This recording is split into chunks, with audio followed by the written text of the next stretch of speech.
Savannah Guthrie did this journalist trick. And this is where you sit down with a group of pre-selected people who have a pre-selected one issue that animates them in elections. In this case, it's how you treat LGB, so-called T and Q people. And this video is so utterly important. Because what Savannah Guthrie is trying to do here, she would tell you, is give voice to the voiceless. Except for this. People who are gender confused or gender defiant are the most powerful people in the world. They're not marginalized in the least. They're a group of people who can force you to agree with them, even when you don't. They can force you to mouth the words of agreement. That doesn't help them. It doesn't help to force people to agree with confused people that they're not confused. Now, this statement, I've seen a lot of people on the right trash this person who makes this statement, who has this question for Donald Trump. And I have to tell you, A, you aren't winning anything politically doing that. B, you're talking here about, in some ways, the least of these. I know I just said that so-called trans people are the most powerful people on earth, and I stand by that statement. But there's also people who are the least of these and are broken people. We're all broken, but some people are more broken than others, more evidently broken, or they wear their scars more openly than we do. Please don't respond that way. And there's a reason that this young person has these thoughts, has this question for Donald Trump. So I want to answer the question. I want to answer it as honestly and as carefully as I can and hope to use truth wrapped in grace. Then I'll show you that something Kamala Harris said that lends to the belief, causes people to feel this way and to believe these things about what's coming their way, including dear loved ones of mine. Relatives for whom if I learned the only way to save this particular relative was to jump into a vat of slow-working acid and hang out there, I'd do it. I love this person so much, and she is terrified of Donald Trump because of what she believes MAGA will do to her children. And I've told her very, very clearly, anyone wants to harm your kids, they need to come through me. I'd never let that happen. So we'll get into this in a second, this corrupt idea.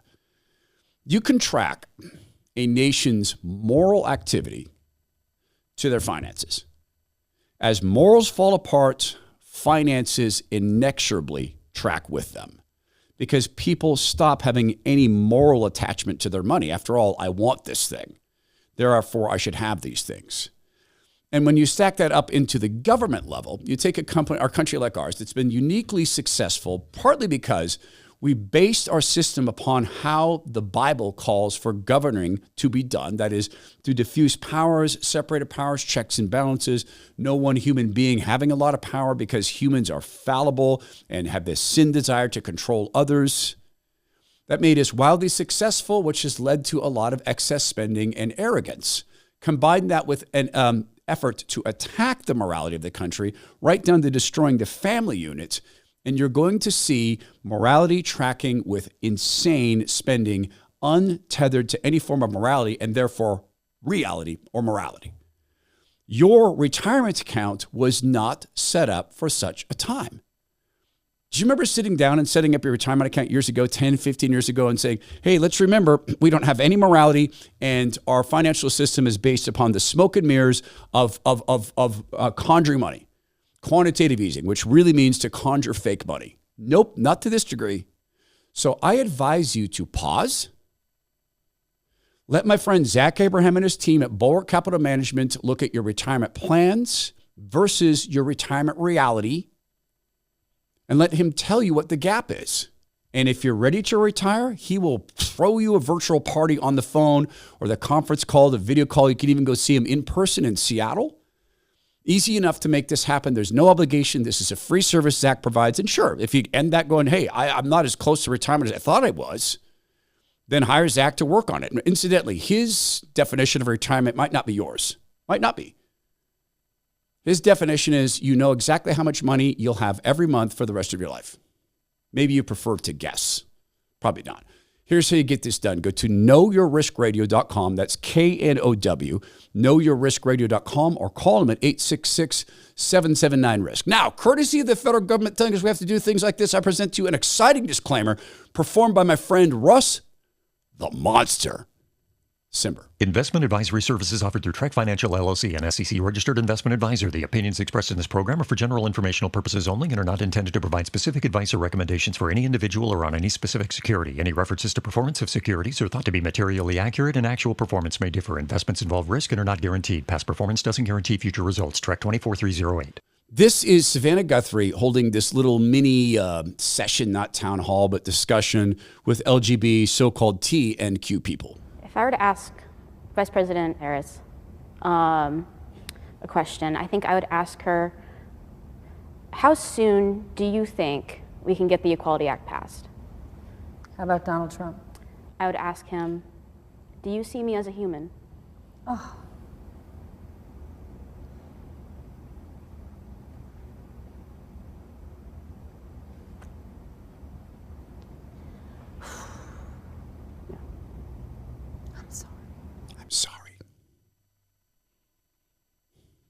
I'm sorry, too. This really looks painful for you. And God created you and loves you so much. And I know that this feeling you have that you were born in a different body is very meaningful to you. And I know it seems like the only thing. I'm so interested in books you read. I'm really interested in this sort of art you like, songs you appreciate. I'd love to know if there are fairy tales from your youth you still like. I'd like to know what you want to do with the talents God gave you,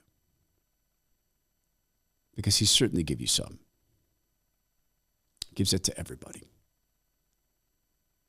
And as a fellow human being,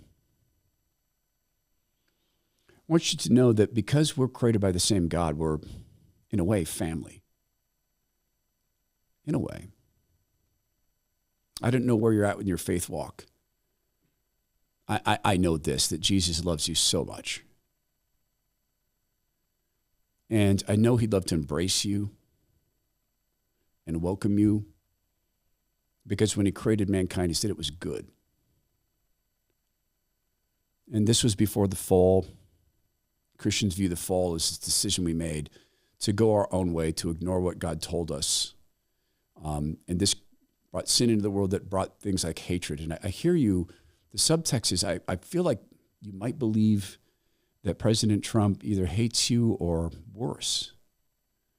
I mean, your question said, does he think you're human? And I guess I'd really like to hear, and I will promise, if you like, just to listen to you, to understand you. I'd really like to know what President Trump has said that would cause you to feel he doesn't believe you're human. And I hope that we could disagree on some things and still agree to pursue finding some form of understanding. See, where you believe and feel so, I guess, intently that you can change genders, which to me means changing biological sex, I don't believe that. And I'm still interested in the art you like, and the books you read, and the fairy tales you still like to read, the formative portions of your upbringing, what you want to do with your life, because I don't think that defines you. I don't think that needs to define our relationship. But I would just offer you this question. Can I decide to be you? Can I say I am you and identify that way and adopt your name and go about the world speaking as you? If not, why? If that's how I identify, why couldn't I do that? Because everybody knows I'm not you. I'm a 57-year-old man. Could I decide that I'm 18 and go date 15-year-olds? No, everyone knows you're a 57-year-old man. What concerns me is there are a lot of people who disagree with you, and they're worried about this where this belief might be taking you, but they may not love you in the right way. I'm not saying enough, but they might not love you in the right way to be able to say to you, I do think you're human. I don't think, I know. And I know that God has a design for you. And I know that you can change the way you look and the outward expression of your biological sex. And I know that you can have your organs changed, redesigned. But I worry about what it does to your body and the integrity of your body. And frankly, IQs are radically affected by hormones in your body that God didn't design to be there. So I worry about that. And I'm still interested in you. I'd still like to get to know you. When we approach things this way and we use communication skills God gave us, let's use it through an aspect of curiosity. Let's invite people to speak more about these things, not less, not by shutting them down, but let's be genuinely curious when people present this way. If a girl comes in and says she's a boy, say, what's it like? What's it like to be a boy? What does that mean? Now, how could a young person be convinced that President Trump sees her as inhuman? Let's listen to Kamala Harris, who never does anything for power.